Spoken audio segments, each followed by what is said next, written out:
بسم اللہ الرحمن الرحیم۔ السلام علیکم۔ آپ شاید اپنے بچوں سے یہ باتیں کہتی ہوں گی جیسے آنے دو، اپنے ابو کو شکایت کروں گی تمہاری، یا اپنی بہن جیسے بنو، مگر ایسی بہت سی باتیں ہیں جو اپنے بچوں سے آپ کو نہیں کہنی چاہیے۔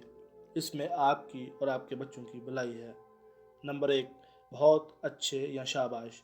تحقیق سے معلوم ہوا ہے کہ ہر بار آپ کے بچے کی جانب سے کوئی نئی بات سیکھنے پر بہت اچھے یا شاباش وغیرہ جیسے عام سے الفاظ کہنے کی بجائے اس میں اعتماد پیدا کرنے کے آگے بڑھنے کے لیے آپ کی تعریف کا محتاج بنا دیتے ہیں۔ ماہرین کا کہنا ہے کہ بچوں کی تعریف مناسب موضوع موقع پر کریں اور مختصر الفاظ استعمال کریں، یعنی بجائے اس کے کہ بہت اچھا کھیلے، یہ کہیں کہ اپنے ساتھیوں کا تم نے اچھی طرح ہاتھ بٹایا۔ نمبر 2، محنت میں عظمت۔ سچ ہے کہ بچہ جتنا زیادہ وقت سیکھنے میں صرف کرے گا، اس کی مہارت اتنی ہی بڑھے گی، مگر دوسری جانب یہ پرانی کہاوت اس دباؤ کو بڑھا سکتی ہے جو آپ کا بچہ جتنے یا مہارت حاصل کرنے کے لیے برداشت کر رہا ہو۔ ماہرین کہتے ہیں کہ اس سے یہ پیغام جاتا ہے کہ آپ سے غلطی ہو گئی ہے، اس کا مطلب یہ ہے کہ آپ نے محنت نہیں کی۔ اکثر اپنے بچوں کو دیکھا گیا ہے کہ جو اپنے آپ سے یہی سوال کر کے خود کو کوس رہے ہوتے ہیں کہ میرے ساتھ مسئلہ کیا ہے، میں مسلسل محنت کر رہا ہوں مگر پھر بھی سب سے بہتر نہیں۔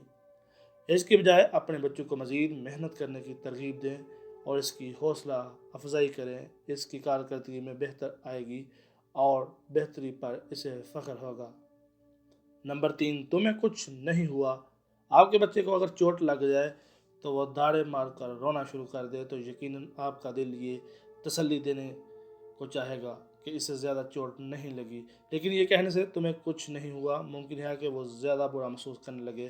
ماہرین کہتے ہیں کہ آپ کا بچہ اس لیے رو رہا ہے کہ اسے کچھ ہوا ہے۔ اس صورتحال میں آپ کا کام ہے کہ بچے کو اس کے جذبات سمجھنے اور ان پر قابو پانے میں مدد دیں، ان کی نفی نہ کریں۔ اسے سینے سے لگائیں اور کچھ ایسا کہیں کہ واقعی تمہیں تو چوٹ لگی ہے، اس کے محسوسات کو تسلیم کریں، پھر اس سے پوچھیں وہ کیا چاہتا ہے، پٹی کی جائے اور اسے پیار کیا جائے۔ نمبر 4، جلدی کرو۔ اس کے باوجود اسے اسکول کے لیے دیر ہو رہی ہے، آپ کا بچہ اپنے جوتوں کو تسمے خود باندھنے کی ضد کر رہا ہے، حالانکہ ابھی اسے تسمے باندھنا ٹھیک سے نہیں آئے، مگر اسے جلدی کرنے کو کہنا، اس پر دباؤ بڑھانا، یہ اس موقع پر لہجہ نرم رکھتے ہوئے کہنا چاہیے، دیر ہو جائے گی بیٹا، جس سے یہ پیغام جائے گا آپ دونوں ایک ہی مشکل کا سامنا کر رہے ہیں۔ کام جلدی کرنے کے عمل کو کھیل میں بھی تبدیل کیا جا سکتا ہے، یہ کہہ کر کہ دیکھیں پہلے کون اپنا یونیفارم پہنتا ہے۔ نمبر 5، میں ڈائٹنگ کر رہی ہوں، آپ وزن میں کمی کر رہے ہوں، یہ بات اپنے تک رکھیں۔ اگر آپ کا بچہ ہر روز آپ کو ترازو پر کھڑے ہو کر وزن کرتے خود کو موٹی کہتے ہوئے سنے گا تو انسانی جسم کے بارے میں وہ غلط تصور تخلیق کر سکتا ہے۔